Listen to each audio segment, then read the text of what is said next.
studying. It's kept them in their lessons, even when they were going through a couple of years where they just really weren't practicing that much. Mm. And I think it's a student saver, like you said, with adults, with teens. And this is the stuff that's important. You want to become a session musician. Let's say, I know a lot of people who are pretty good musicians, they move to Nashville or whatever. The people who really are in the studios, who are really behind the scenes, they know how to do all this stuff.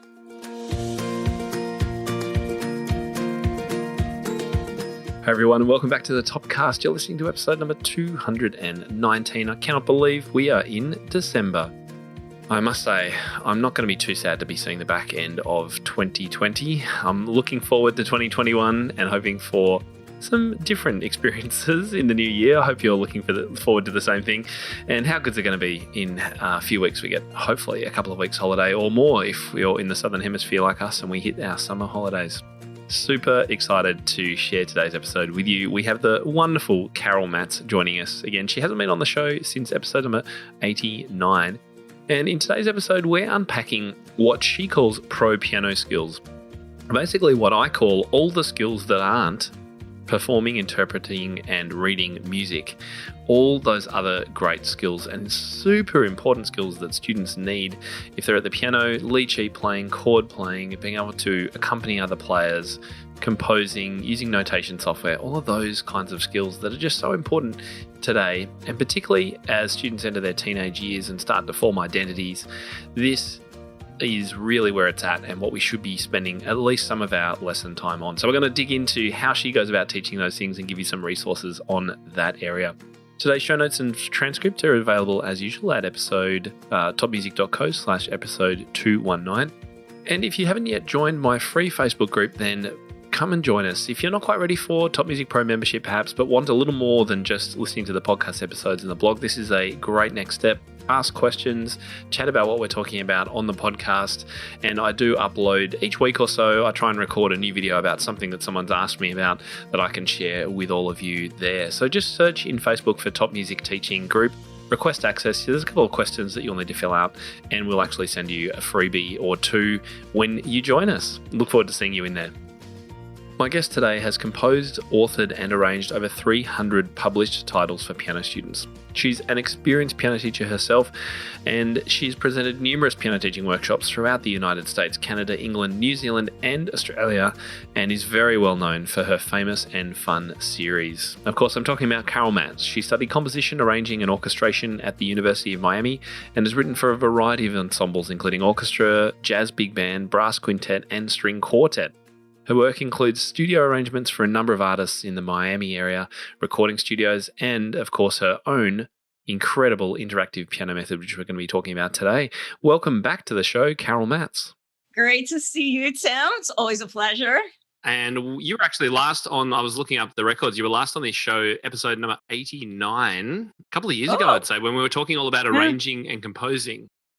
And I know that was a popular episode, so it's great to have you back, and it's really just good to hang out because you're such a cool human. No, well, I feel that is a likewise. We definitely hit it off, right, Tim? Absolutely. So today we're going to focus on talking about one particular level of your interactive piano method, and it's called pro piano skills, because our philosophies of teaching align just so beautifully together with some of the approaches that we have. And particularly that your approach covers all those important skills that I encourage teachers to explore with students that don't fit into that category of reading, performance, and interpretation, which is so much of what we're fixated on because of the traditional and classical tradition. Anyway, before we get onto that, where does pro piano skills fit into all your incredible books and your method? Yeah, so the pro piano skills is a part of the interactive piano method, and it starts at level 3, which is around like a late elementary, early intermediate level, basically because students need to be able to comfortably play chords and start working with inversions, hopefully be able to reach the pedal. But I think it's a really great place to start that in the early intermediate level, because that's around the middle school, that's high school. It's a lot of students when they're right on that verge of getting too busy or starting to, get into other social activities. And it's easy to lose students around that age. And so this is really something that keeps particularly those students engaged in their piano lessons. So the pro piano skill starts at level 3, and then it also moves into level 4, which is the intermediate level. Would teachers who aren't using your interactive method for their younger students just take this up with their teenager students and adults even? Yeah, actually, what I'm going to do is, if you're not necessarily using the interactive method, because this is integrated into those materials. So if you're not using that, what you can really do is either go with some of the concepts that I'm doing here, maybe do some of it on your own experimentally, but you will also be happy to know that I'm putting together freestanding, standalone volumes of extended pro piano skills. So if you're working in the interactive method, if you're working the interactive method, so teaching students some of their basic lead sheet playing, chord charts, improvisation, which we'll get into, that you can immediately have a catalog of stuff that you can pull forth. Here's a bunch of lead sheets to enforce, C first inversion, F first inversion, whatever it is. And this way you'll have a lot more resources at your fingertips for those students. Fantastic. What are the pro piano skills that you've highlighted? Well, what mine include is learning how to play from lead sheets, learning how to play from chord charts, which I personally think is probably one of the most essential skills that absolutely essential. Right? Yeah. So, and by chord chart playing, we're talking about reading the chord symbols above a notated score. Yeah, exactly. So lead sheet would be playing the right hand melody, the left hand in the chord, just to the left hand chord, just for starters. The student isn't doing any comping, but then in chord charts, all the student is given are the chord symbols, slashes, which we can talk about, and then they're able to become immediate accompanists. So that's a huge thing. Also, composition, improvisation, and notation. These are the 5 bedrock pro piano skills. Yeah. And I've pictured these, some people might have seen my image of an iceberg. And I believe that the tip of the iceberg stuff is the performance, interpretation, and reading. And that's above the water. And that's what everyone focuses on. But under the water, you've got your 5 pro piano skills. You've got accompanying, singing while you play, trying to play other instruments. I mean, there's so much more that comes from a deep musical experience, right? Absolutely. I was one of those students who really did not take to playing classical music. I also played guitar, and I was into the Beatles, and I had, the little old lady piano teacher who struggled to keep me, occupied with pop. I played the Bach, I did everything, and got all my little, guild awards and stuff, but it wasn't what I wanted, even for somebody who seriously knew they wanted to do music. And so I think that was something that was so important for me to create for students, because what I did here in pro piano skills is everything that I basically tried to figure out on my own when I was a kid. Yeah. And that can be the most effective way to teach something, is when, this is something that you figure out on your own. So I've been doing these different skills with my own piano students. I mean, I started back in 1985, not that, I was even born then, but oh, geez. So it took, no, all my people always know that I'm 29 over and over. You look fabulous, Carol. I know people can't see you, but you have not changed. I can still picture you on the cover or the back cover of Fun and Favorite Classics or whatever. Yes, that's you have not changed at all. No, Photoshop is a wonderful thing. But anyway, so it's kind of like, this is a very much of a passion project for me, because this was how I figured out how to play myself. And this is how I started teaching kids in 1985. And there were no real resources for that. And I had some really talented kids, really great kids that weren't that serious, that did not want to spend hours learning how to read. And I don't think there's anything wrong with that whatsoever. I know you agree with me.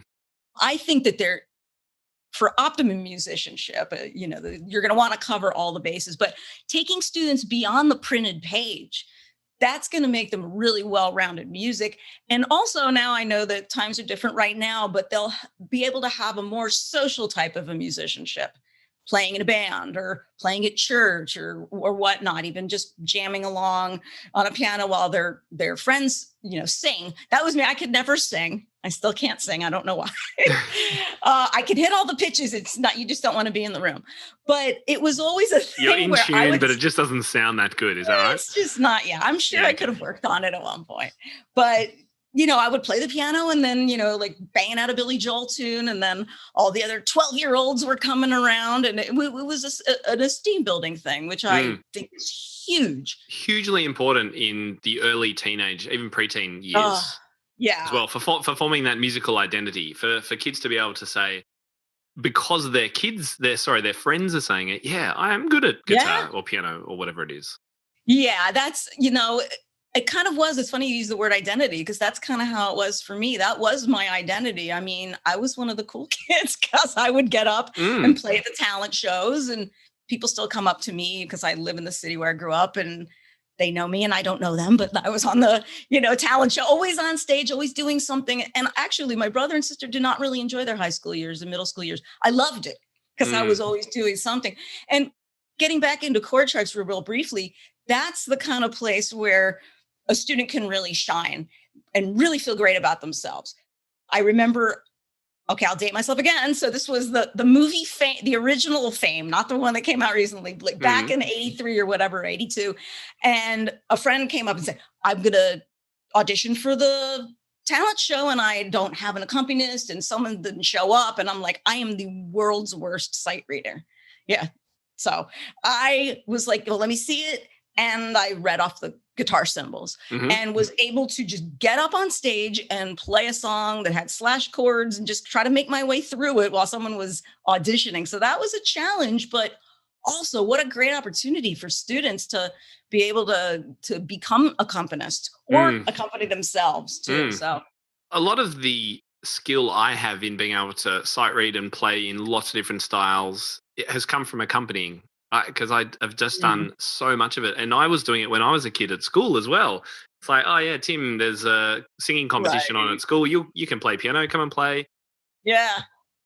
And I actually wouldn't freak out that much. I'd just kind of get on and go, okay, well, I can do chord symbols, let's go, sort of thing. Right. But if we don't give those skills to our students, then they will forever flounder and feel uncomfortable in that situation. And we don't want them to. If guitarists and drummers can go and have a jam without thinking, then surely keyboardists should as well.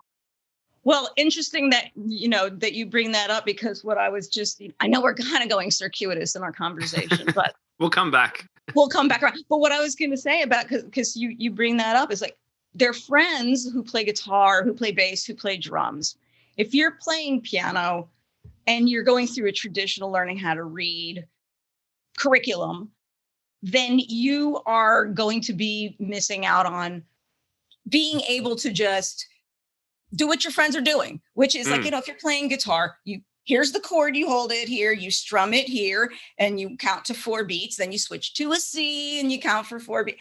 And it's like, God, why, they're like playing their favorite Coldplay song or they're playing Adele, they're doing whatever. And I'm sitting here working on my, So students, it's really important to give this in parallel so that they still have that guitar lesson kind of a structure, because students get frustrated. I mean, they want to experience that same thing that their friends who are playing other instruments are experiencing. So no more guitar envy. And I taught guitar for so many years that I kind of developed a system that was almost like teaching piano the way that guitar is taught. And that is kind of what I'm doing here with the lead sheets and the chord charts in particular. Great. And I want to explore just a couple of those activities with you in a moment, because we've both got a copy of the Pro Piano Skills here. Before that, what about for the students? How do you cope with the students who struggle a little bit when they get off the page and they might freeze up a little bit? Yeah, that's something that is very common because there is no safety net. When you've got the printed page, your safety net is, I played all the notes on the page and I got it. The way that you want to approach students who have that, whether it's a shyness or, I would believe this, Tim. And everybody else who knows me personally. You're going to say you're a really shy person. I was a shy child, but actually, no. What it comes from is a sense of perfectionism, wanting to do, not wanting to make a mistake in front of my teacher, that kind of thing. And a lot of students who feel crippled when that happens. And you're saying, okay, just do whatever you think. Freedom would be great. Here, just play whatever you want. And that's the most daunting thing in the world. Yeah. The blank page. So the reason that I think pro piano skills are really good for teachers who have students who want to do this, but have that hesitance, is because I've gone to great pains to break everything down into concrete steps, not only for the student, but also for the teacher who's not yet comfortable teaching these particular skills. So if you're not great at playing from chord charts or lead sheets or improvisation, it's okay. You're going to learn along with the student, because everything is in with tangible steps that you can execute and move forward each step of the way. Well, why don't we take a look at perhaps just one quick activity for each of the 5 steps from your pro piano skills? Let me know which activity should we look at? Should we look at a lead sheet example first? Is that a good place to start? Sheet, great. And which one do you want to do? You mentioned one earlier, right? Was that a lead sheet? All Through the Night? All Through the Night. Yeah, beautiful. Great. So take us through what kind of things that you do to set up students for success with something like this. So, and just to tell people who are listening, All Through the Night, it's a traditional tune. It's in 4/4, it's in G major. And what Carol has got written out is just the right-hand melody and the chord symbols above. So traditional lead sheet. Right. So the way that I always approach this, and I have very concrete steps at the top for the teacher to lead the student through. The first thing the student will master the right-hand melody. That's the first step. They'll pay attention to the key signature and make sure that they have that to the point where they don't have to think about it as much. The next thing that I have on all of my lead sheet and chord chart pages is a little shaded box at the top that says chord review. So this is a summary of all the triads that are going to appear in the lead sheet. This way the student can just go block through, go from C to A to D to G, whatever, getting those changes underneath their hand. And then they're putting those together, but they're just doing it blocked. So every time they see a chord symbol, they play and hold that chord with the left hand, the student's playing the melody with the right hand. And then furthermore, you can take it another step, which I think is super, super important, is once the student is familiar enough, and one note I want to make, always give students lead sheets to work from that are too easy for them, too easy in terms of playing the melody. There's a right brain, left brain thing. And I think you probably notice even when you play, you kind of go on a little bit of an autopilot and muscle memory, but you're still in that zone. And this way, you'll have the students be able to take this, use their muscle memory on an easier piece to just play it through. Because the most important thing we want to do is not have them go plunk, plunk, plunk, plunk, where they're just hitting a chord, on each note. So what you're going to want to have them do is explore left-hand patterns. And now I know you're huge on these left-hand patterns. They're great, but it's almost like a mix and match. Like when I was a kid, they had Garanimals. You buy this top and it goes with these pants with this skirt. That's kind of how you can do these left-hand patterns. Have the student block the chords on measures 1 and 3, and on measures 2 and 4, they play a little broken chord pattern. Or maybe they introduce, like if it's like a shuffle or a 3/4 feel or a 6/8, they could put in like a little doo-dop or like a doo-dop-dop, doo-dop-dop, any kind of a pattern in the left hand. And then they're really getting through these pieces. The great thing is that you've explained that all in the box. So page, I just love how these pages are laid out. And I was going to say they're so teen and adult friendly. There's nothing babyish or childish. Anyone can use these and love them. You've got, and it's so beautifully designed. So there's a box with you can step through it as a teacher without, you could almost do this without any practice. Just do it with a student and explore it with them. There's 4 steps, including the broken pattern to try in the left hand. You've got the chord review, as Carol mentioned, and then you've got the music clearly, beautifully engraved at the bottom.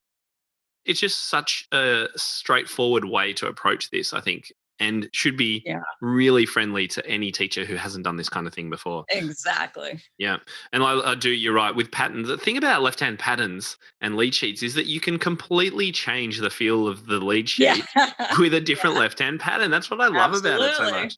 I love showing kids, the difference between a tango, boom, boom, boom, boom, boom kind of thing, versus a dun, dun, dun, dun, dun, trying to just a simple broken chord. So yeah, right. I love that. Love that. Great. Okay, so that's an example of a lead sheet one. Should we try? What about a chord chart exercise? Can you find one of those? Okay, actually, let's just head a couple of pages, Tim, and we'll even just look at Amazing Grace, just Great. because it's got a really interesting. It introduces the way that I introduce inversions. Great. And so just to tell everyone, this Amazing Grace has no music now, no notated on stave music. We just have a key signature at the start, and then we have chord symbols with slashes to denote the beats that the chords are being played on. Right. So the thing that I really love about chord charts is it's showing students theory in action. It's like it's theory in real life, IRL. They get to see a graphic breakdown of all of these different amazing chord progressions that are out there. And with Amazing Grace, you'll see, you won't see, but at the top, I have chords written on staff. Now, What's interesting about Pro Piano Skills, I don't use the staff. I avoid the staff as much as I can because I try to take advantage of the fact that our students are playing the most visual instrument that there is. They can look down at the keyboard. They can see G major chord, G, B, D is right there in front of them. They can see a D major, D, F sharp, A. It's like a little triangle shape. And those teachers who use the interactive method will know I'm big on chord shapes and being able to use those as kind of like physical mnemonics markers, to memorize. Yeah. And so the student will not be on staff because I don't want them using that part of their brain. That's kind of how I'm thinking. In the interactive method, of course, I go through all of the inversions proper on the staff and ways that are expected to learn. But I think that taking that element out takes one of the stressors away so the students can free up their minds to think about the piano, looking at the keyboard, not looking at music. So the students will have a warm up. So in this particular tune, the students will be going from like a C major triad to an F second inversion chord. So C, E, G, and then moving to C on the bottom, F, A. And so it's what I like to show students is that that's how you don't have your hands moving parallel up and down the piano. Otherwise, you're not going to jump from a C, you're going to move up to an F, both hands are going to move up to a G, and it's all this parallel, both hands moving across the piano. So this keeps their hand in one particular place towards the center of the keyboard, and they're going to be able to do what we call comping. Now, comping is when you see the slashes on the page, it's just like if it's in 3/4, there's 3 slashes. If it's in 4/4, there's 4 slashes per measure. So then all I give is, like Tim said, the lyrics for singing, and then the chord symbols. And I use a very unorthodox chord inversion notation that I made up on my own because it's the most clear thing. It is not figured. It's not. You're not going to have a 6/3 and 6/4. Why isn't figured bass in here? Oh gosh, Tim, I know. It's like I keep getting all these commissions for chamber orchestra right now. So yeah, I mean these are the nuts and bolts of what any piano student needs to learn, and if they can play comp rhythm, which could be simple as if your hands, it would be like hands together. Right, left, together, right, left, even just teaching it by feel, having the students just tapping that on their lap, then being able to feel that comp rhythm and have it be natural. That's how I teach guitar. You learn a strum. You learn down, down, up, down, down, up. Then you move on to down, down, up, down, a little bit of a syncopation. Down, so up, that's up, kind down, of, down, down, up, down, up. So it's the piano equivalent of strumming a guitar is how I like to think about it. That's a really good way to look at it, actually. It's exactly what it is, isn't it? Yeah, that's right. If a guitar is given, in fact, if you play in a jazz band or anything like that, and you look at jazz charts, they will hand you largely something that looks like the guitar part. In fact, usually it's on the same sheet. Like the pianist and the guitarist are reading off of the same exact chord chart. So this is a way to really get students in there simple. And like I said, this is, I've got Amazing Grace and some other ones in here that students know, not only because they're in the public domain, but also because it's really great to have students play stuff that they are familiar with. They already know what this is supposed to sound like. And when they're playing this, they're going to be giving themselves an accompaniment. They can hear, they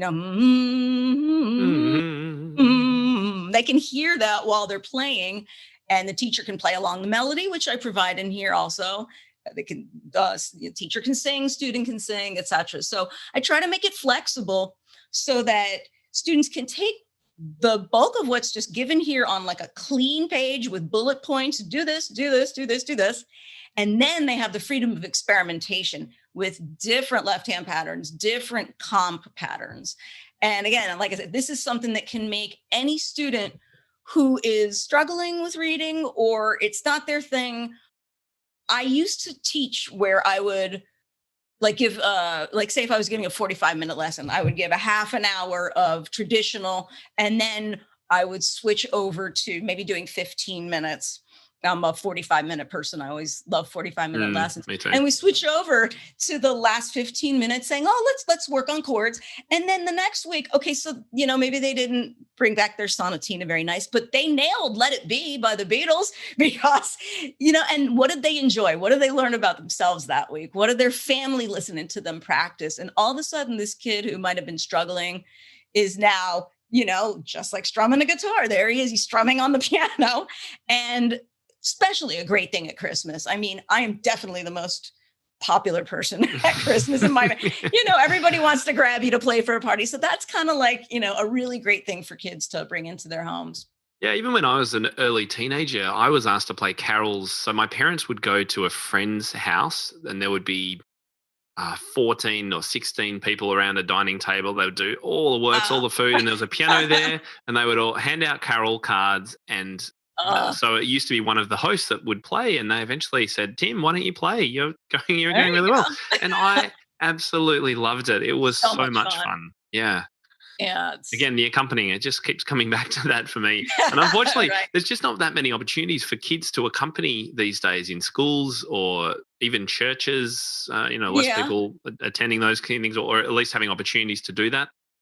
It's certainly different from when I was a kid anyway, which is a bit sad, but that's why we've got to make it a focus of our lessons when we can. Well, I was in a garage playing with a band. So, I mean, that might have been the 1970s and, the 80s. I mean, that was, but I still think there's a lot of students who, even casual students who pick up a, $200 keyboard and they're able to just get in there and go into a garage with their friends or rent a rehearsal place and be able to just jam like that. And I think it's hugely important.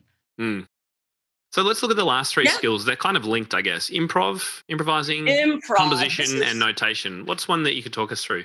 I would love to talk about the improvisation real quick, because this is something that every teacher is scared of themselves almost.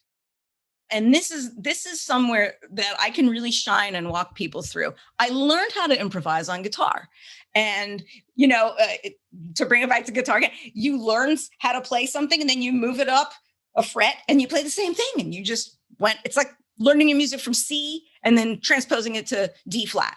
Well, in piano, that is really difficult.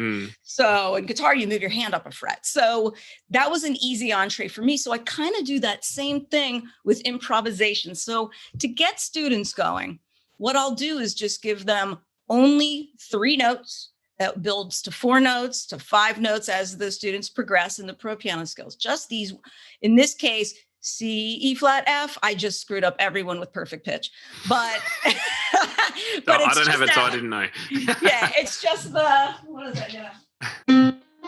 Okay, so I got the C, E flat, F. Bum, bum, ba-do-ba. So for jazz improvisation, they're going to use a swing rhythm. I can talk more about that another time. But what I always give students is they've got their 3 notes or their 4 notes.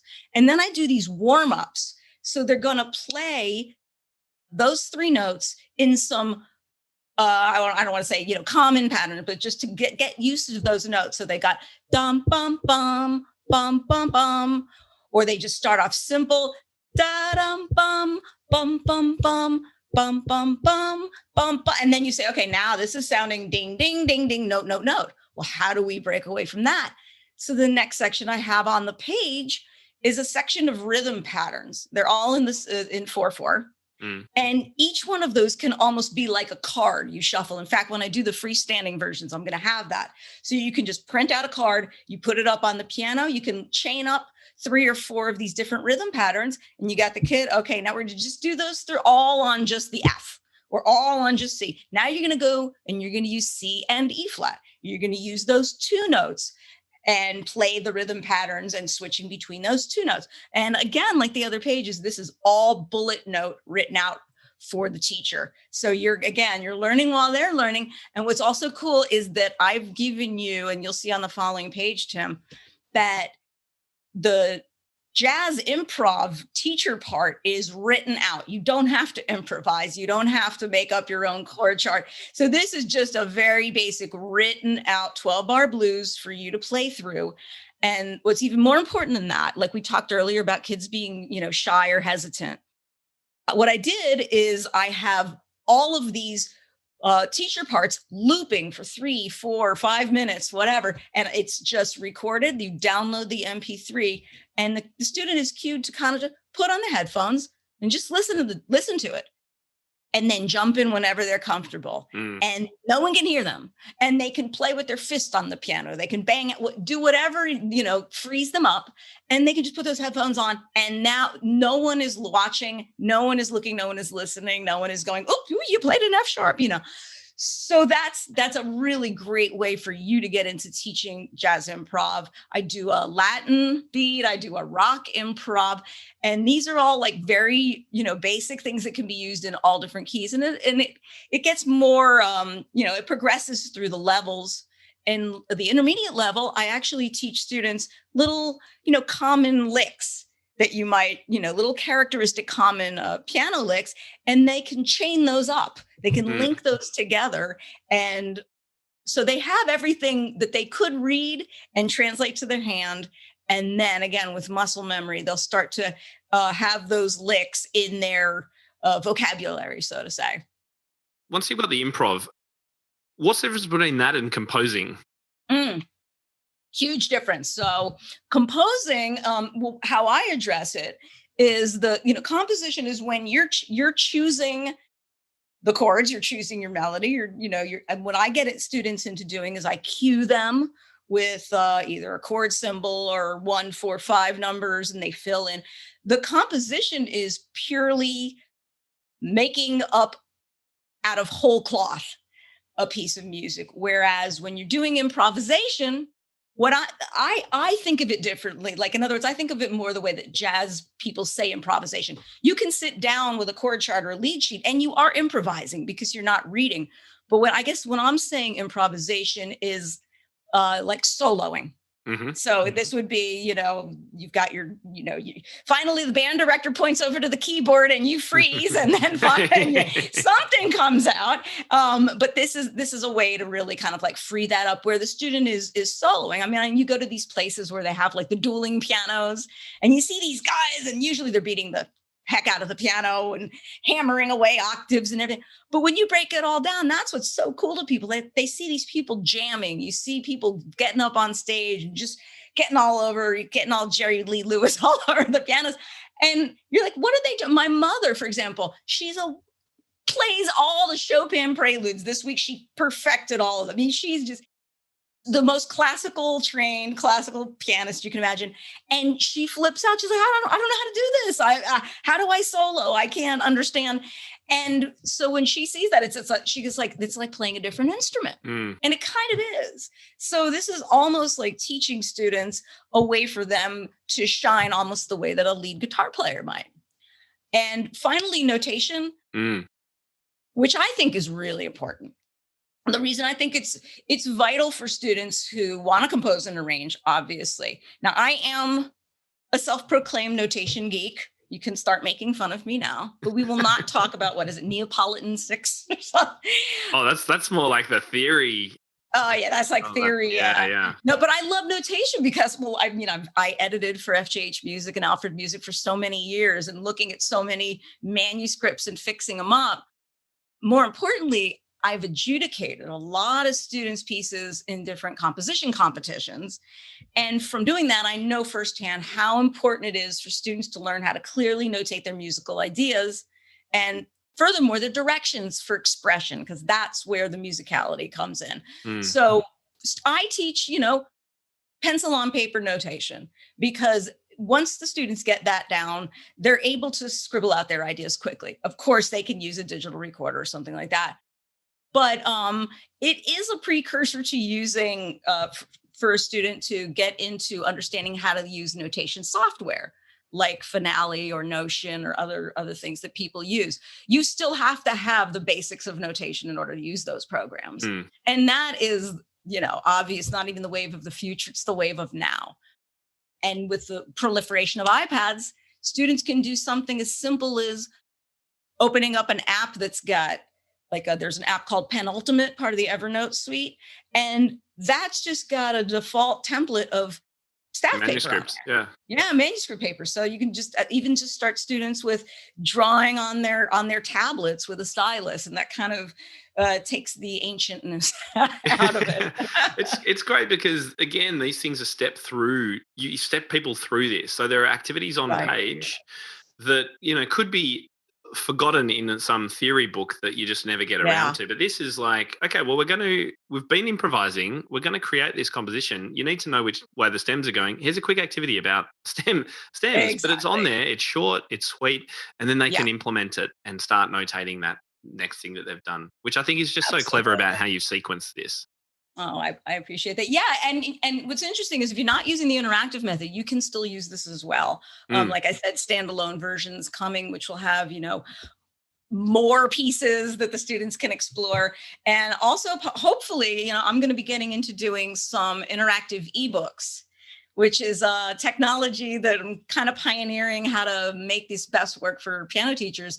And I'll be able to have some of the pro piano skills materials in an ebook format where you can have the student, as they're on the improv page, press play. And if they're at home, they can just start, soloing along right there with an embedded recording, an embedded video. So, this is, like I said, this is my passion. This is the stuff that really turns me on as a piano teacher. A lot of great teachers out there can teach classical music, I think, better than I can, even though I've studied. I mean, there are people that's their forte. This has always been mine, and it has kept my students studying. It's kept them in their lessons, even when they were going through a couple of years where they just really weren't practicing that much. And I think it's a student saver, like you said, with adults, with teens.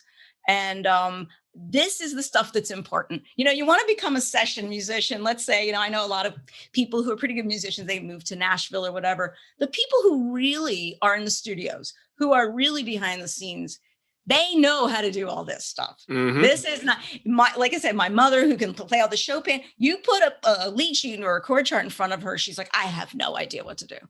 And I know that's the case with a lot of classical pianists. So that's kind of my mission, is to maybe bring this more into the realm of piano teachers, the way that you've made it a big concentration in what you do as well. And I think it's important for listeners to know as well that we aren't anti-classical. We're not anti-reading. We understand the importance of those things. And both Carol and I teach those things as well. And it's an important part of your lesson. And we should say as well that there are plenty of teenagers out there who, of course, just love the classical music and will do that all the way through. When we look at the reality, that's the minority, and it's getting to be a smaller minority each time, which is why we have to be so flexible. And as you've said, if a student is having a really tough time in their early teens and just not practicing, you could dump them as a student and say bye-bye, or you could just be flexible and go, well, you know what? Let's just do something else for You don't have to do any reading. I know this is can be sound like heresy, but it's okay to change things up and follow the student and their desires. Yeah, and I like heresy, but no, and I do want to make that clear. Of course, I believe in the traditional teaching, and you will be half the musician if you can't read, or less. But just having this as an additional, backstop for students who want to go that direction or who are in a lull or whatever. But this is the kind of stuff where students can shine immediately. And that's so important for developing that self-esteem, which is pretty much the main thing I want all of my students to get out of their lessons. Yeah, it's one of the biggest drivers of continuing lessons and wanting to be a musician.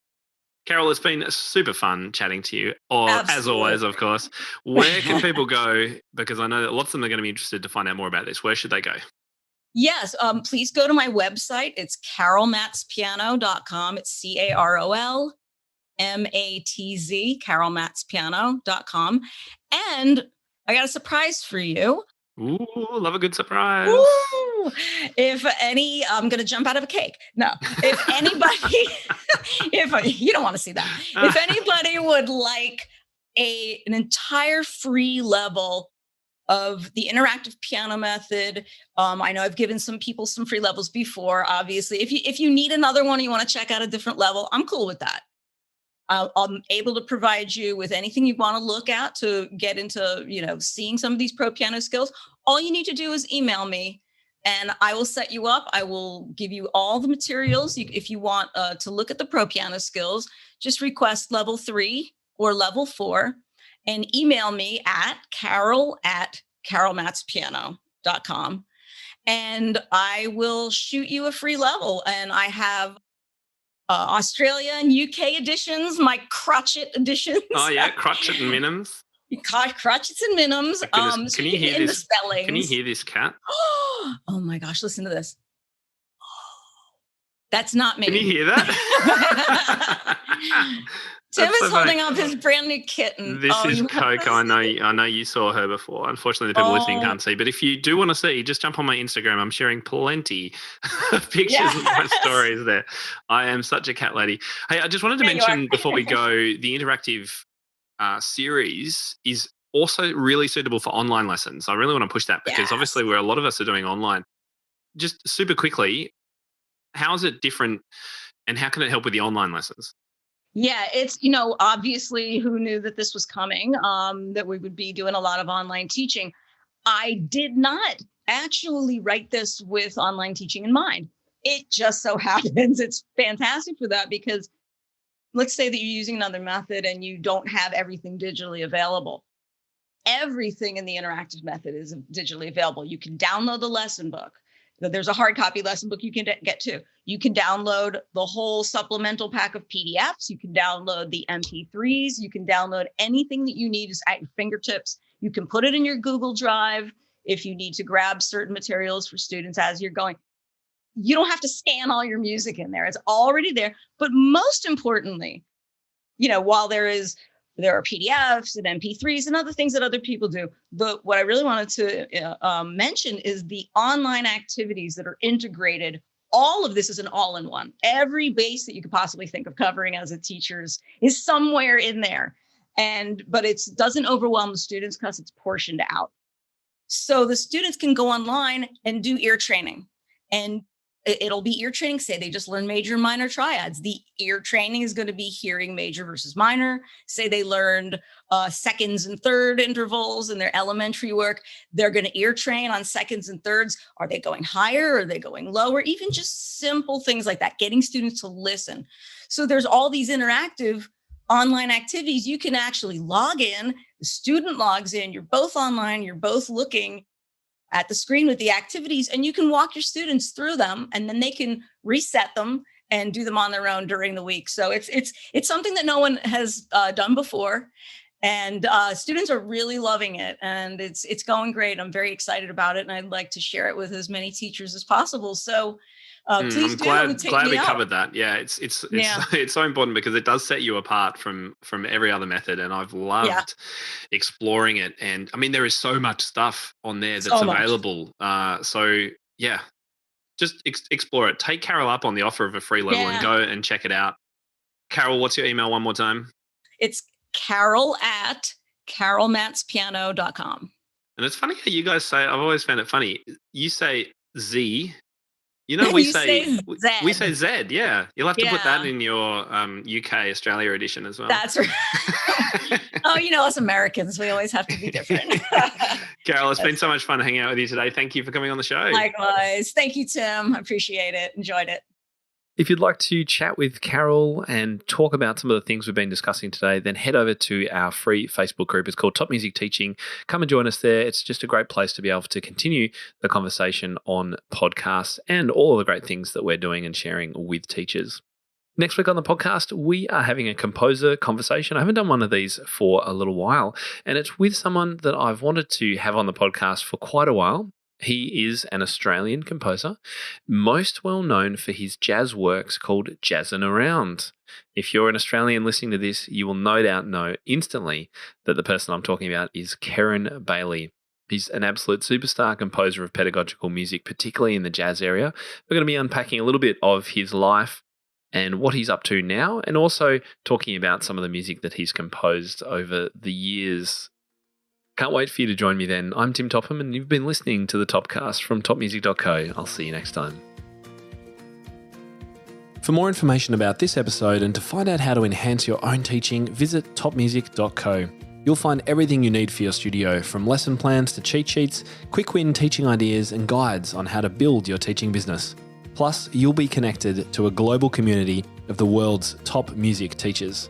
And when you're ready, join hundreds of other teachers around the world by becoming a Top Music Pro member and get access to all our bonus content and flagship courses. And don't forget to follow topmusic.co on social media and subscribe to this podcast wherever you listen to it. That's all for today. We'll see you in the studio.